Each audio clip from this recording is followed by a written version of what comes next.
First of all, so welcome, everyone to the final presentation, webinar event of International Coaching Week. I am extremely pleased to be able to host Jerri, and correct me if I get your second name incorrect. Udelson. Udelson. I do apologize. Jerri Udelson, who is the instigator, founder. We'll talk a little while about what words you like to use of International Coaching Week from way back. I can tell you that Jerri has been called a coaching pioneer and visionary, is one of the first 100 credentialed master coaches. The founder of Coaching Week, International Coaching Week, was named as RIS Media Newsmaker, as a thought leader and a top coach by the Coach Foundation. She is author of Beyond the Sale, The Real Estate Agent's How to Create a Great Business and a Life You Love. Her company, Entrepreneurial Coaching, helps real estate agents and other entrepreneurs grow their business quickly and strategically while creating lives they love. Jerri lives in Santa Fe, is that New Mexico? Yes, New Mexico. And coaches worldwide. I'm going to ask Jerri to tell you a little bit more about herself in a minute. So I'm not going to continue to read the rest of the the biography.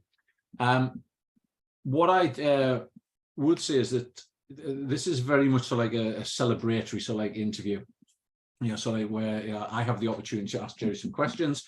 Jerri has the opportunity to share whatever she wishes. But I would encourage all of you, to ask any questions that you've got, any insights you would like to gain from from Jerri at this moment, because it's a rare a rare event to be with the actual founder of something, in my humble opinion. So Jerri, if you're okay, I'm going to stop screen sharing just so that we can have the the Zoom the background. Great. And I thought a good place to start, for those people who don't know you, or don't know that much about you, that you could maybe just tell us a little bit about you, in terms of you in general, and then lead into how you came across coaching, and then how that whole process started. Oh. Well, thank you, David. I'm really excited to be here. I was going to have champagne, but it's 10:30 in the morning, so I'm drinking water, but it is a celebration. And I guess I've always been a coach in different ways, but my background, I have a psychology degree and a master's of public health from Yale in Connecticut. And I've lived on the East Coast most of my life and moved to Santa Fe, New Mexico, which is in the desert, which is a whole different kind of life, with my partner about 17 years ago. And I was helping people. I've run businesses for people. I was involved running a business that was taught visualization, meditation, goal setting a number of years ago.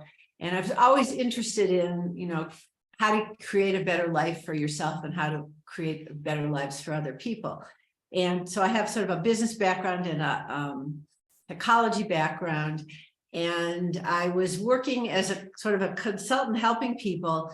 And I heard about coaching from one of my clients who had attention deficit disorder, it was called at the time. And her psychiatrist was Dr. Rady, who wrote the book Driven to Distraction. If any of you know about that, if you have clients with ADD or ADHD, it was one of the first books to talk about the symptoms and how to help people with ADD who are very, chaotic and like to hyper focus and like a lot of stimulation, and they're really very bright, interesting people. And I had the galleys of the book from my client, and it talked about coaching. The one thing you can do is coach. So I found out about an ADHD coaching group, and from that I kind of segued and learned about coaching, the bigger field. And I immediately took training and eventually got credentialed from the International Coach Federation. So I've been involved. I've been a coach really before there was a term. And I worked with people who were also coaches before there was a term, and they called themselves consultants. So it's been amazing to see the profession grow. And I think when I was involved with the coaching organizations, there were maybe, I don't know, 900 people or something. And now I have no idea how many people are there, various credentialing organizations, but, there's got to be hundreds of thousands of people who call themselves coaches. And I really respect people who are credentialed and have taken the path. And I'm always annoyed by people who call themselves potty training coaches and sex coaches and, cooking coaches who are really just, or sales coaches who are really just training people, which is great. Being a consultant or training people on how to do stuff is fantastic, but I really don't think that that's coaching. So apart from that, I really feel this is the best profession in the world for me and for people that I work with who just love to be coaches and love to be serving people. So I was coaching, and I was part of the New England chapter of the International Coach Federation in about 1998. And I was getting annoyed that we weren't getting any press locally. So I decided to create, it was called National Personal and Business Coaching Week. And the point of it was really to provide a vehicle for people to promote coaching and to share with their clients Coaching Week and the results that clients had made through the coaching process. So it was very clear what I wanted to do, but it was a local event in Boston through the International Coach Federation of New England. And so we did a few events in bookstores, and we had different coaches do demos and talk about coaching. And the next year, so that was the first time I could do it, was in February of 1999, because there was a huge book, like a telephone directory at the time, called Chase's Calendar of Events. And you could post stuff like National Ice Cream Week, Father's Day, whatever, Dairy Month or whatever. And so I posted it, I faxed them the information and I posted it. And then we were off and running. So the first time was in February 1999, and we did a few little events. And then the next year, Canadian coaches contacted me, and it's like, well, we want to be involved. And it never occurred to me that this would go beyond, National Personal and Business Coaching Week. So I changed the name to International Coaching Week. And from there, it grew and grew. And Thomas Leonard, who some of you might have heard, I don't know, did anyone hear Cheryl Richards' talk, which was prior to mine? She was the first president of International Coaching Federation, and Cheryl was trained by Thomas Leonard. So I wrote to Thomas in, I think it was 2002 or 3, and he said he loved the idea of Coaching Week, and I said, well, it doesn't belong to anybody. It belongs to whoever wants to participate. It doesn't belong to me. So Thomas said, well, I want to contribute $5,000 to Marketing Coaching Week next year, and he got the domain name coachingweek.com. Well, sadly, he died before he could contribute to Coaching Week the following year. But I think I got the domain name. I don't remember what happened exactly, but I ended up turning the domain name over to the ICF and turning over a lot of the promotional events, because I would be trying for maybe 4 or 5 years. I would be contacting people who had large mailing lists, like a lot of executive coaches, people who had coaching organizations, and I would ask them to contribute, to participate, and I would be doing radio interviews or whatever I could, but it was just me, and I had my own business, and this was not like a full-time job.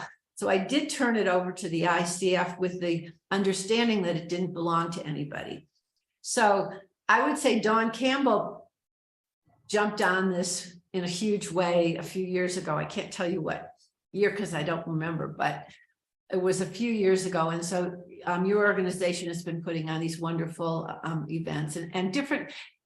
I think this year it's the same week. Some weeks it's slightly off, but one year the ICF had it on my birthday week, which is next week, which I thought was really cool because it used to be in February and for some reason it got moved to May. So this year, what I know for sure is at one point on the ICF website, there were 917 events in 27 languages.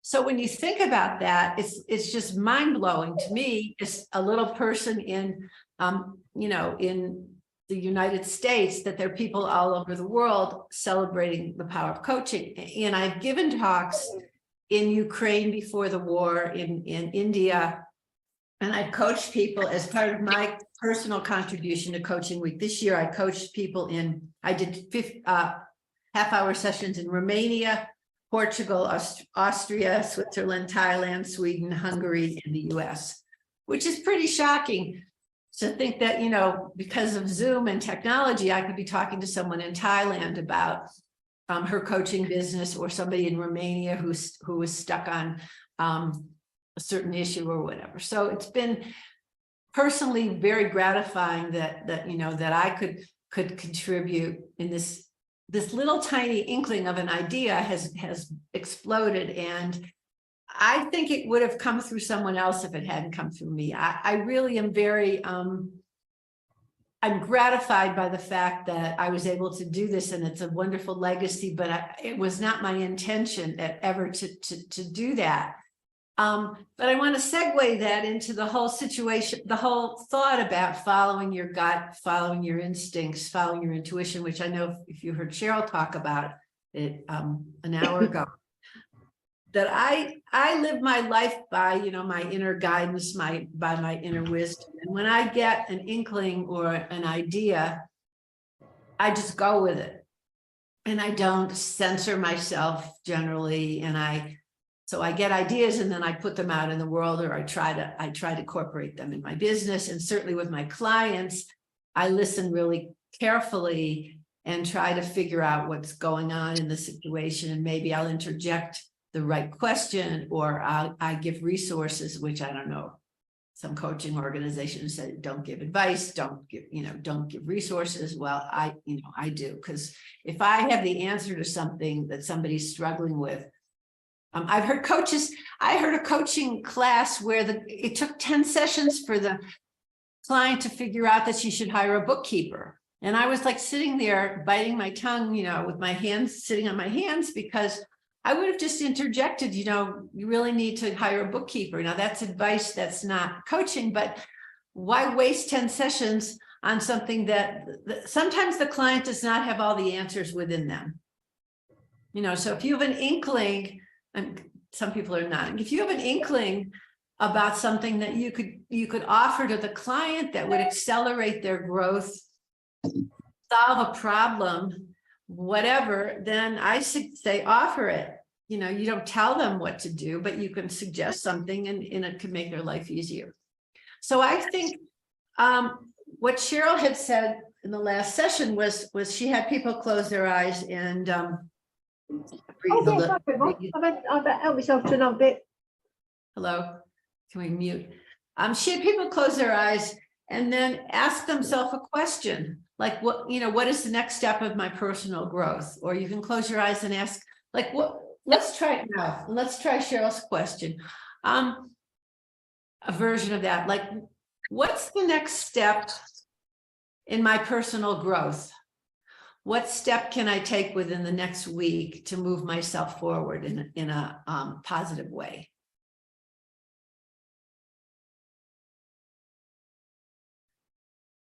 And then when you're ready, open your eyes. And just take a minute and you can write a note. Would someone like to share what you got? This was a very short mini exercise. Did anyone have anything they want to share? You unmute yourself and jump in.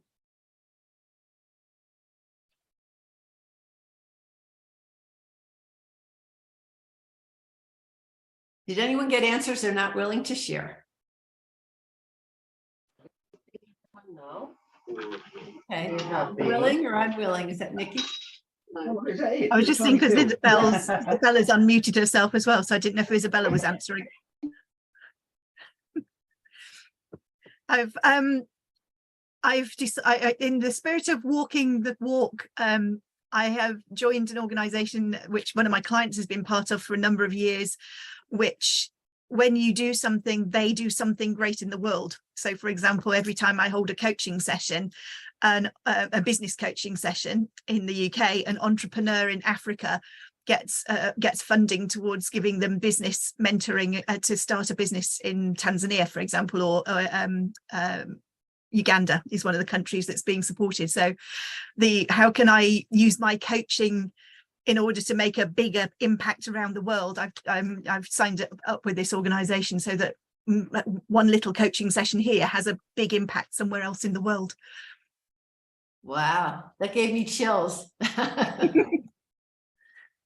Yeah, that's fantastic. Do you want to post the name of the organization in the chat? I've shared the organization with David and Dawn, so it's a watch this space, and we will hopefully be able to share some information with the IAPC&M community in the not too distant future. But if anyone does want to check them out, they're called B1G1. It's just b1g1.com. Well, that's great. Thank you. Did Isabel want to share? Where's Isabel here? Okay. Yeah, Isabella, do you want to say anything? No, not at all. It was a mistake. Sorry. Okay. Thank you. Colette has posted saying that, so like, as with Cheryl's webinar, I urgently need to declutter with a sort of frowny face, I think, so like that would be best described as, before moving forward with anything, and 3 exclamation marks, or that might be 4 exclamation marks. Yeah, that's good. Yeah, that's good, because Cheryl shared an anecdote about her attorney client who had files all over the place, and she said you need to get filing cabinets in 30 days, have your office straight. Because how much is there any room in your life for more clients if your desk is a disaster, and you know your book is filled with things that you're doing that don't serve your purpose, for example. So it's about making space in your life. I tell clients who want relationships, if this resonates with anybody, you know, create some space in your closet for a partner, empty a drawer, buy 2 champagne goblets, you know, or 2 coffee mugs. So it's a symbolic gesture that you're creating space for somebody. But if your place is a disaster, then it really isn't. There isn't room for new energy to come in. Yeah, there is I forget if it's a Chinese or a Japanese sort of motto, for want of a better description, which is, when the student is ready, the master will appear. And it's simply based on that principle that until you're ready to progress on that journey, on that particular path, then the master will never appear until they're ready. Yeah, so you have to create space for the master to appear. Yeah. So does anyone else sort of just live their life by following their intuition or their gut? And if so, that's a terrible question, because it's not an open-ended question. So who's had an experience of following their gut that turned out to be really powerful and effective in their lives? And what kind, and tell us about it. Okay. David, do you want to share? Yeah, I mean, I'm sorry, it's not particularly coaching related, but I got many years ago, I got invited to speak at an event that I was very partly fearful of, because there were going to be an awful lot of people there, and the intuitive part of me just went, look, just go and do it. You know what you're talking about, and what that ultimately led to, bearing in mind, I wasn't sure if I was going to go, and my wife, who also went there, wasn't supposed to go, but somebody was ill, so she ended up going, and that's where we met. And and it was one of those, if I hadn't followed my intuition of, look, just go and get on with that, then we never would have met. So it's always something that I've that I've just hung on to, of on the rare occasions. And I have to say, so I'm not one who is necessarily always listening to my intuition about myself. When I'm coached, it's like a different matter altogether, and it's a little bit like plumber's taps drip, or physician heal thyself. Yeah, right. That there are times when I really get too busy in my own life to take that step back. And that was one of the other things. So like from Cheryl's presentations of, I need to get back to me, in terms of my authentic self, and give myself more time for me, rather than working on everything else. Anyway, I'll shut up now, because I'm sure there are others who have things they would like to share. Who would like to share? Well, what would your life be like if you followed your intuition all the time? How would your life be different? Open question to anybody. All right, I'll share one. Hi. Hi. I'm trying to learn to follow my intuition a bit more. Yay, okay. Because half the time you think, no, and you kind of scare yourself out of doing things when your gut's telling you to do it. So for me, as well as being a coach, I'm a psychologist, and I've recently been trained in EMDR therapy. And basically the other day, I was feeling a bit down, because I'm thinking, I'm not a CBT therapist, although I have done my doctorate in using those techniques as an educational psychologist. I thought, oh bother, I've been trained in EMDR therapy and I'm not getting any kind of agency jobs or anything like that.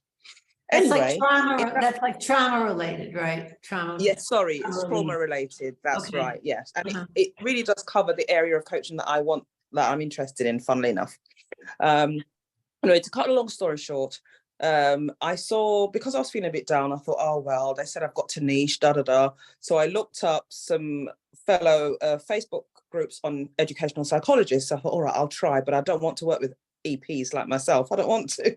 Oh dear. So anyway, I saw someone looking for an EMDR therapist for a client of theirs. I thought, oh, okay, all right, I'll just take a punt on it. All right, I'll just send them a message, see what happens. They got back to me. I thought, oh, anyway, after that, I sent all the paperwork off, we chatted and everything else.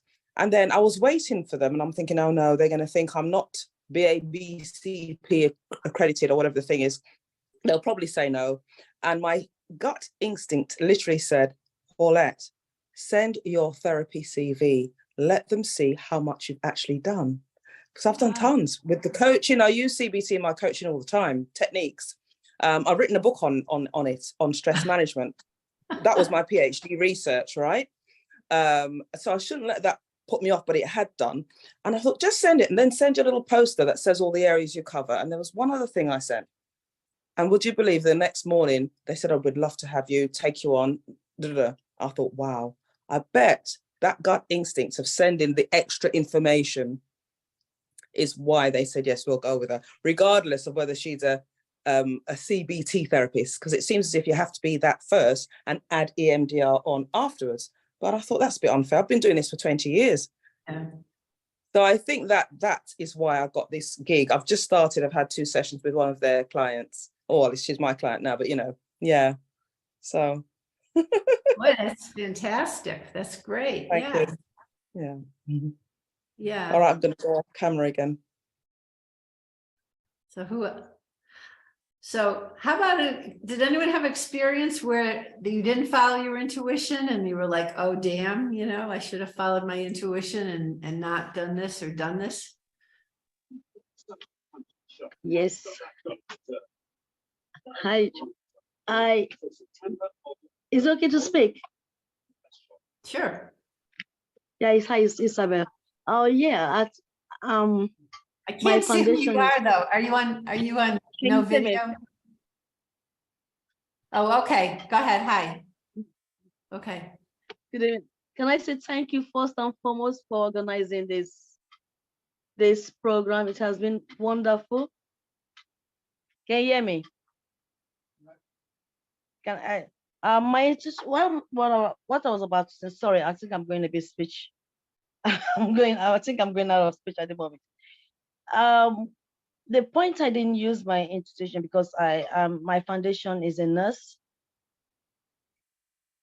That's my nursing is my main foundation, and using my experience as a nurse, I've helped a lot of people, and as a coach, but I've never used that. Use the skill, but a lot of people keep telling me, go to coaching, you can help a lot of people. But I wasted a lot of time. Not doing what I was meant to do at that point in time, but just realizing. And one of the reasons I wasted time was because I didn't know how to go about becoming a coach. So there was a delay in that transmission. So I didn't know how I'm becoming a coach. But so far, I think I would have done that and investigated more and understood what I wanted to do and move on with the coaching career. So that's the time I didn't use my institution. Sorry. But you did, you finally did. So what did you learn from not listening? What have you learned? What I've learned is I found myself, because I'm someone who likes to practice what I preach. Because the same time you're trying to bring someone out of their shit, you're also bringing yourself out of your own corner. I've developed to empower myself. I've developed to be positive. I developed to be assertive. I developed to find the inner truth within me. And this is one of the things coaching is all about. Help someone rediscovering themselves. So I rediscovered myself. So and also I've learned not to take anything. When I have the feeling, go for it. If you fail, try again. Right. So there's always room.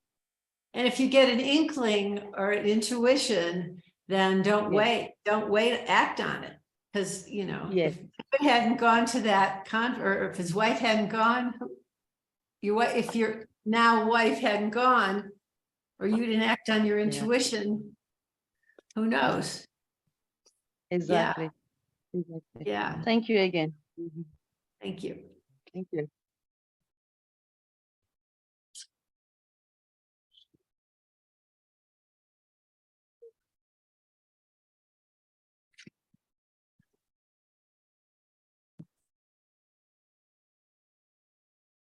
Wow.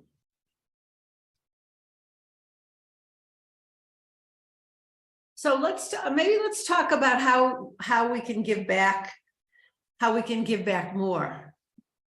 Like Nikki was talking about, and like I was talking about earlier about, people in speaking 26 languages that I'll never know are coaching. Like how can we individually make a difference in the world beyond just our own practices? Do you think that's a good question, David? Yeah, absolutely.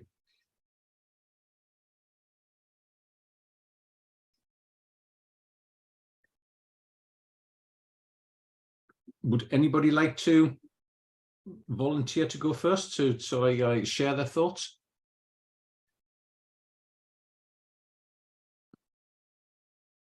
Someone raised their hand. Anna-Therese? Yeah, I suppose one of the things that came up this week was about bringing coaching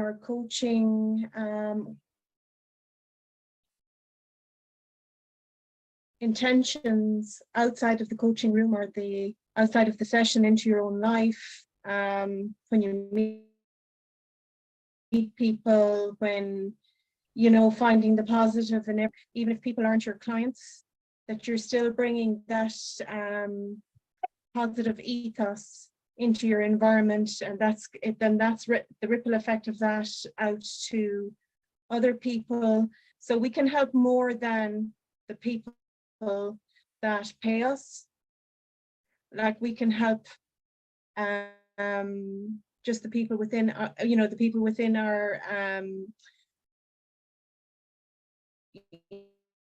you know, social circle or on other people, because they're way more positive, and then they have a positive effect on the people that they meet. You missed a little bit of that at the end. So do you want to repeat it or?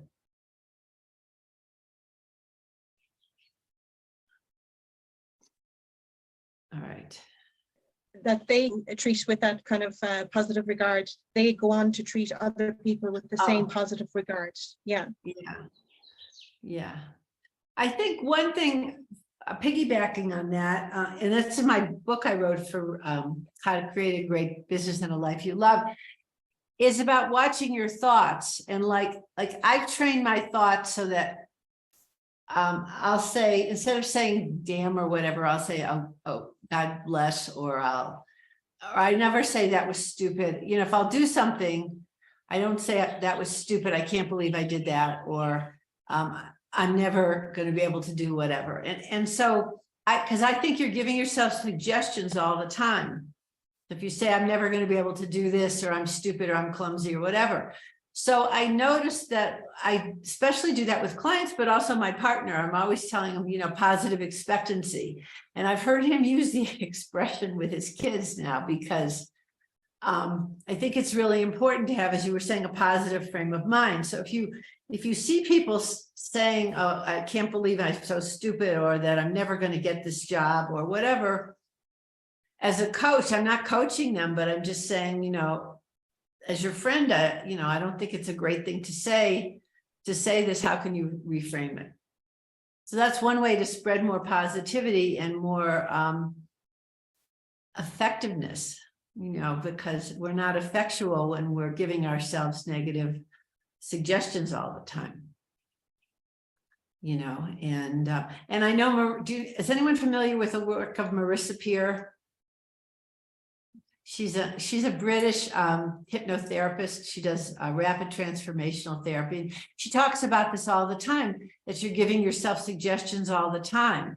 So if you say, you know, if I eat this piece of cake, I'm going to gain 5 pounds, or, you know, if I do something, it's going to have a negative consequence. So saying that really is not helpful. So that's one way that you can kind of spread the word about what we tell ourselves is really important. So does anyone have any questions about anything about, you know, we could have a short session today, but, you know, I'm here, and David's here, and you're all here. So what can we talk about? I've always got questions. So I'm mindful of sort of not taking up your sort of like all of the time. But as a start of 10, sort of, you know, what would you say, sort of, in your own personal experience, was the most important thing that you could share to other coaches? In my personal experience as a coach, or as a person? Both. As soon as you've asked the question, we'll go with both.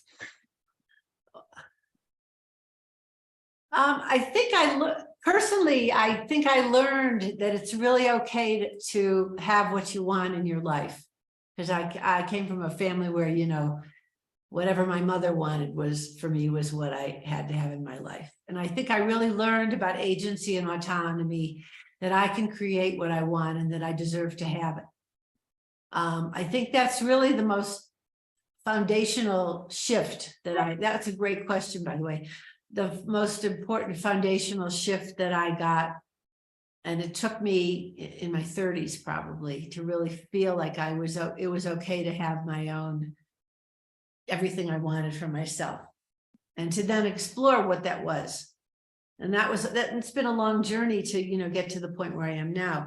I think with clients, I have their best interests at heart all the time, and I remember what they want when they forget. And so I remind them of what it is that they want, kind of piggybacking on what I just said about for myself, what it is that they want. And I always follow their agenda, and I will bring them back to what they want or to where the conversation was going before they got off on a tangent that wasn't really going to lead them anyplace, without directing the conversation, but I'm still conscious of the bigger picture. Mm. And so I think that that's really important, and not to interrupt and step on their toes unless they're really off track from where they want to go. So it's really not my agenda. And I think it's important at the beginning with clients to really do a good, thorough intake as part of, I have a profile I send out, people are going to work with me. And it asks, their goals and what their habits are for self-care and what's most important. And then we go through some of the themes, and that's how we base the coaching. Probably this is not new to any of you, but I just think, and also what I talked about earlier with Cheryl, it's like the power of silence. To ask a question, a really good question, like what would your life be like if you didn't go down this path? Or what's keeping you from X, Y, and Z? And then to stop talking. I guess this is in most trainings, but to stop talking, let the question land. And it could be really uncomfortable because I'm not filling in the gaps with talking. They're not, and it gives them a chance to really reflect. And I also think that the power of coaching comes from the relationship between the client and the coach. And that should be important from the very first moment that someone calls you to find out about coaching, that you really care about this person and you have their best interests at heart. And you're not trying to get them to do anything or to sell them. You just, even if it's only a 20-minute conversation and you never see them again, that there's some value created because you really listened to what's in their heart, what's most important to them. Those are more probably longer answer, but yeah. No, that was really good. I've got two questions that I would like to ask, but they're sort of slightly different. Just wanted to pick up on something that you said there. Is there ever a situation where you would refuse to work with a client, and if so, what are the reasons that would be? Well, a couple things. I was referred to somebody who came to my house during COVID, and she had work issues, and which I could certainly help with. And she kept looking around. She never made eye contact, and she kept looking around my office, but she didn't come. And then I gave her like a tour of my house afterward. I mean, a tour, but she went through the living room. And most people go, "Oh my God," because my partner's an artist and he has these incredible carvings. And usually people say something like, "Oh, that's beautiful."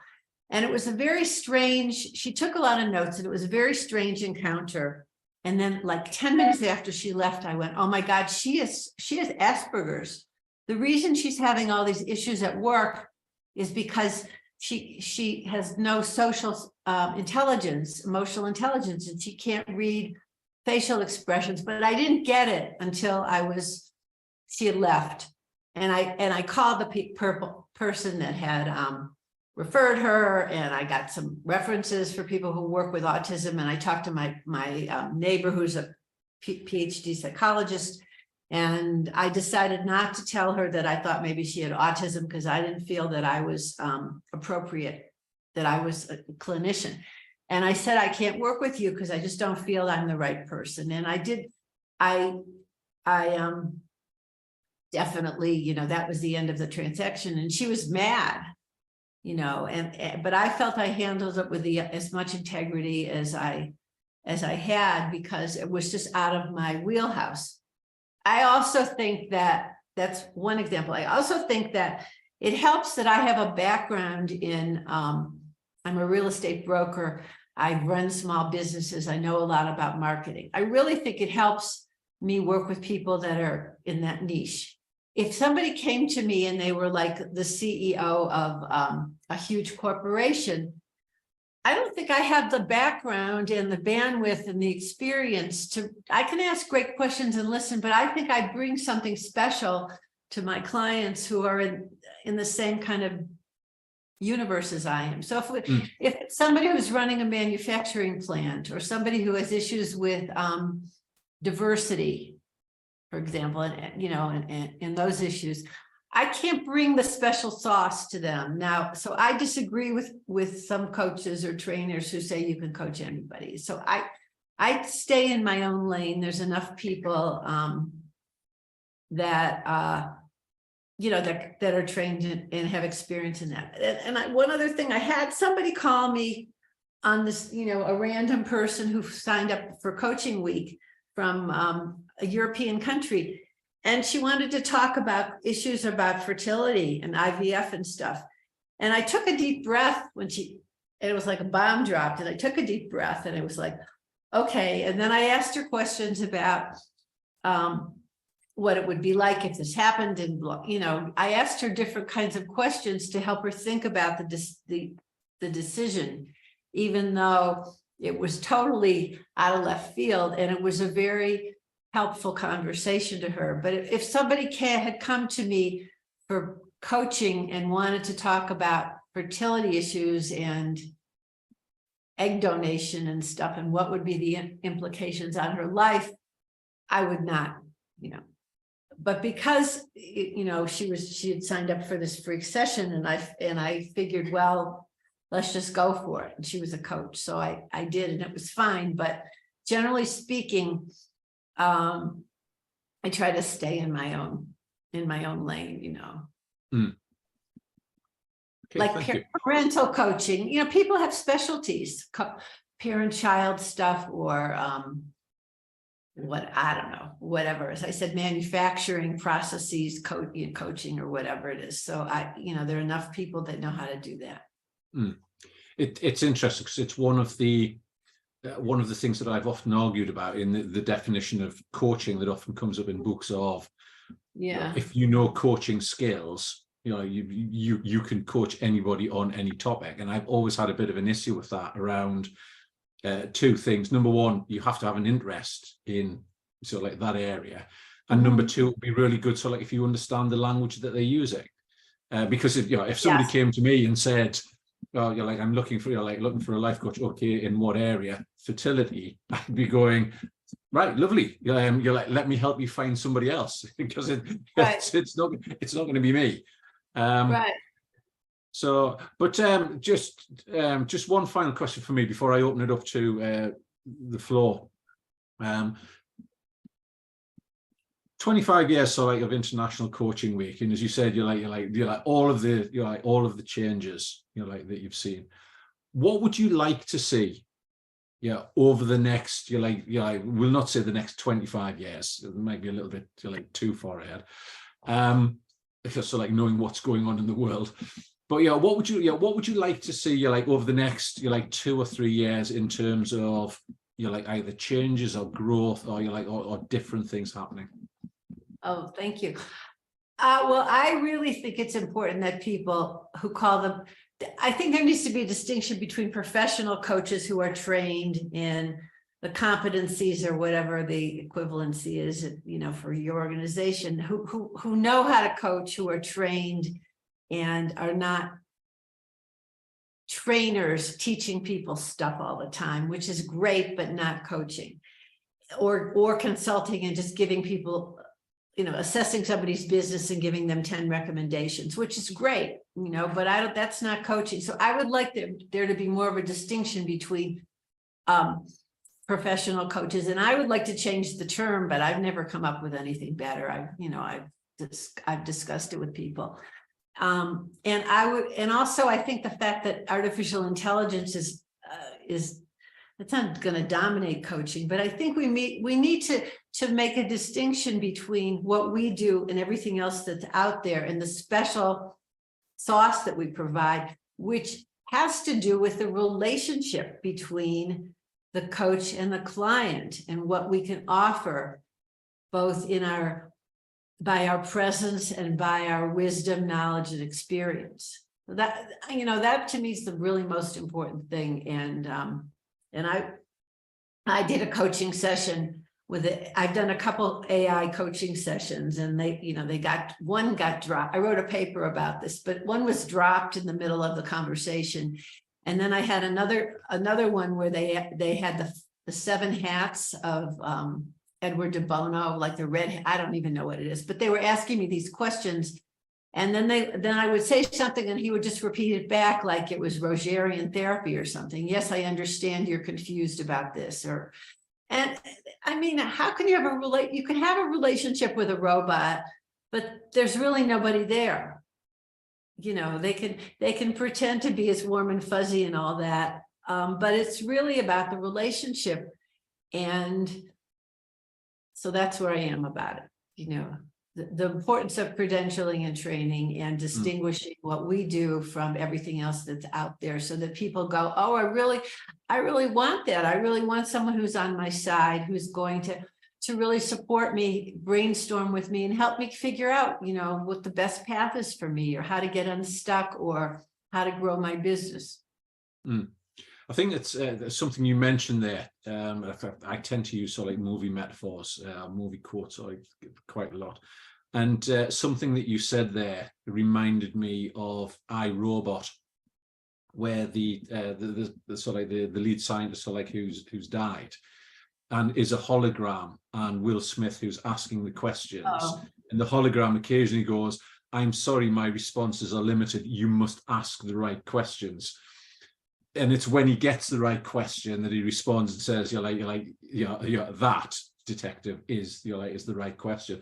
And I think that is one of the key differences between somebody who is professionally trained, qualified, credentialed, accredited, whatever you want to call it, that they understand that, and they understand the continuing journey that it is about learning. And I totally agree, that the relationship that you have with the person, like right from the contracting of, well, can I work with this person?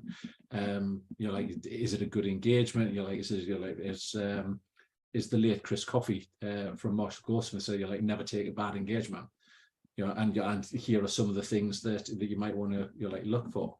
That once you've got that relationship, and you can sit down and say, well, look, you're employing me to help you, not the other way around.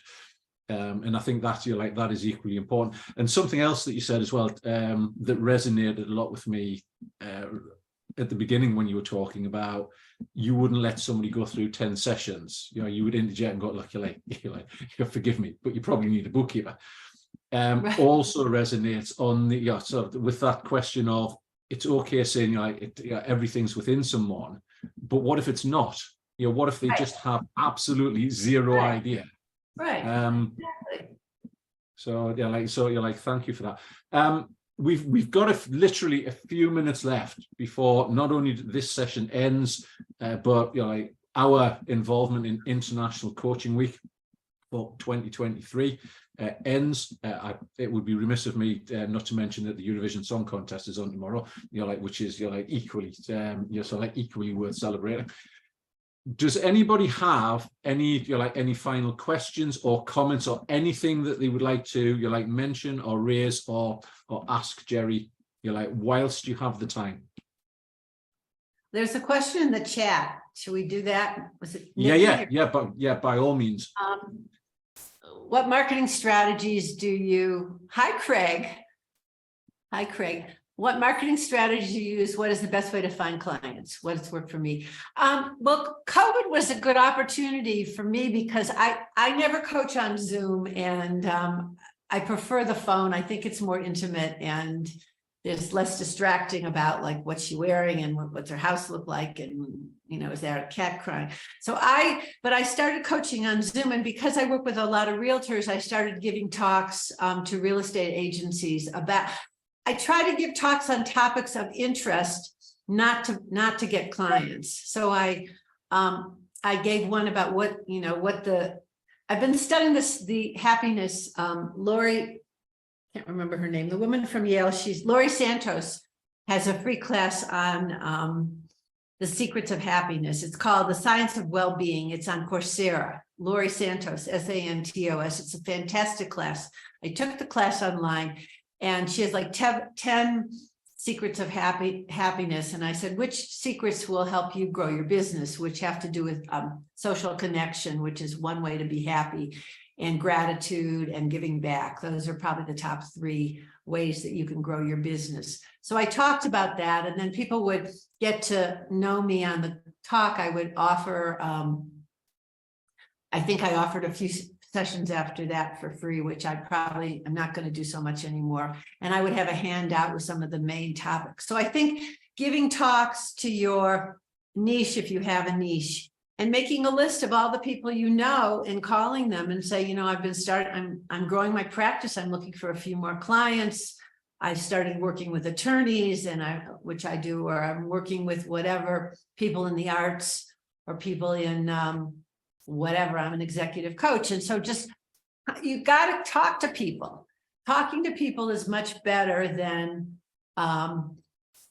more effective than just having a nice Facebook page, you know, like, and you can do Facebook videos and Instagram videos. And I mean, my stuff is usually screenshots of my e-blasts, which are on a topic, or pictures of my cat, or food pictures. And I have like a pandemic dining Facebook page, and I don't use it to get clients, but it was an interest of mine during COVID. So I think if you can tie in talks at the British equivalent or the European equivalent of like small business administration, or, you know, give a talk for a group of business people or whatever your niche is, and just go out and offer some wisdom related to coaching, or you could do a coaching demo at the end or whatever, but just figure out, pitch it to people who are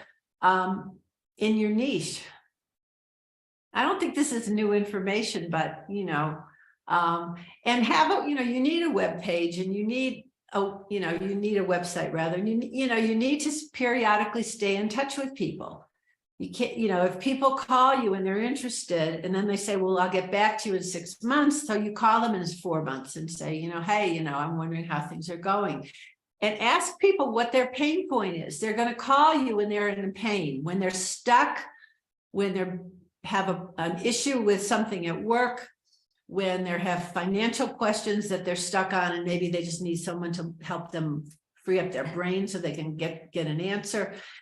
People are not necessarily going to call you when, they've just gotten married and they're in the honeymoon phase. They're going to call you when they started a business and they're stuck, or they don't know how to grow their business, or they think their partner's going to retire and they don't know if there's a succession plan and how do they deal with their partner.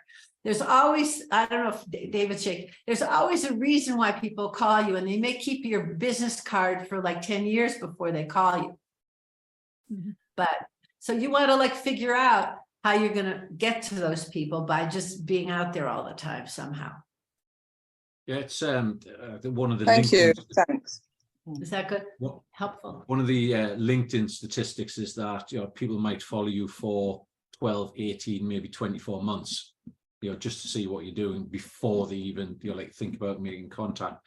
There is one more question that's in the chat from Isabella, which is, do you have specific questions that you use for your clients? Or are your questions based on client specific? Well, that's a good. I have a whole.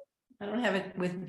I have sheets and sheets of questions, but I don't use them. Sometimes, that I've stolen from talks, and I know if Laura Berman Fortgang gave a talk and she gave out 200 questions or something. But a good question for an enrollment when people are deciding to work with you is, what would your life be like in 3 to 6 months if we worked together and, we were really making great progress? Or what would your life be like if you didn't take any action? What would it look like? And then in conversation, sometimes I just start out with clients that I've known for a long time, what do you want to, what's most pressing today? Or what would you like to talk about? Or, you know, how are things going? I don't think is a great question, but, because you'll get good, you know, whatever, but you know, like what's top of mind? And a really good question that I just came up with, I don't think I stole from anybody, but I had like a first session with somebody, and he had like huge issues and then a couple issues. And I said to him, which of these is keeping you up at night? And then, you know, that was the end of the coaching for a while, because he realized that he had to work on this issue, which wasn't a coaching, it was a business issue that he had to work on, that he didn't need my coaching. So I thought that was a real success, and I called him back, and I will probably work together again in the future once he resolves this issue. But like, what's keeping you up at night? That's a great question. It's open-ended. I have no hidden agenda. And, you know, you can learn a lot. So does anyone use, I mean, having a list of questions and going down, you know, going down the list is not being with a client, being present. You know, so if you have a list, which is fine, then read the list before, you know, I like to look at notes from the last session. And then I sometimes I'll look at a list of questions, very rarely, and usually for just an opening question. And then I feel free to ask them, you know, like, you know, where have you been, or, you know, what did you learn about yourself from our session last time, or where, you know, where do you want to start? And they'll have an idea. Yeah, I think it's, I mean, probably like a lot of people, when I first learned coaching and models, you know, so like the desk was strewn with post-it notes with Tigro written on it, what it was. You're like, these are all the powerful questions. You're like, don't ask this, do that, and eventually, you're like, over time, you know, they just migrate, you know, like, and go away, and you know, without wanting to continue with the movie references. But you know, it's very similar to, you know, the originals. Well, let's say the original Star Wars Part 3, the original one. Of, you like, use the force, Luke, you're like, let go, you're like, where he's using the computer, and it's a look, just, you're like, go with what you know. And similar to, you like, the Matrix with Neo, of, you're like, why is he doing that? He's starting to believe in who he is. We're coming to the bottom of the hour. Jerri, I would just like to say an enormous thank you, not just for being with us today, for sharing your immense pearls of wisdom, but for starting the whole process. You're like way back. You're like having the courage of your convictions. You like to see that through. You like to continue with it. And you're like, not only that, but to still be enthusiastic about it. You're like today. You're like 25 years. Like 25 years later. I'd like to take the opportunity of thanking everybody who has joined this call. I hope so, like, equally so, like, you've enjoyed the time that we spent with Jerri. I'd like to take the opportunity of thanking all of the people that have been involved in International Coaching Week, the hosts that we've had. Specific shout out to Jillian and Rhea, who've provided the IT support and all of the things that have stopped people like me from having complete meltdowns when technology doesn't do what it's supposed to do, or when I'm saying, where's this, what do I do with that? And really sort of, like, my final comment is really just based on, like, for you, you're like, do what works for you, so like, follow the path that is, that is there. It's not, so you can learn so much from other people. But ultimately, so if you're like kids, so like, I feel drawn towards the Matrix comment of, there is a difference between knowing the path and walking the path. Yeah. You're like, you have to decide that, right, you're like, this is the direction that I want to go. And you're like, and I would encourage all of you, like, to do that. Simply a thank you. Like, a thank you to everybody, and also like a thank you to everybody who is involved in coaching and mentoring, in genuinely helping other people. You're paid or otherwise, in whatever way you do it. You're like, to help other people to have a better life than they've got, like, at the minute, in whatever guise, like, that might be. So thank you very much. To everyone. I wish you all the very best for the weekend. And whatever life holds in store for you. Thank you very much once again for your time. And that's it. International Coaching Week for us comes to a close, and we look forward to seeing you around about this time next year. Anybody has any questions about coach accreditation or the organization, please feel free to to get in touch. And I wanted to thank Dawn Campbell again, because she really ran with this and got it going for your organization. Oh, she is a tenacious lady. Fire starter is the way that she describes herself. And I can't disagree with that under any circumstances. So thank you all. Thank you. Absolutely. Next year, see you next year. Thank you. You will indeed. Everybody take care. Bye-bye.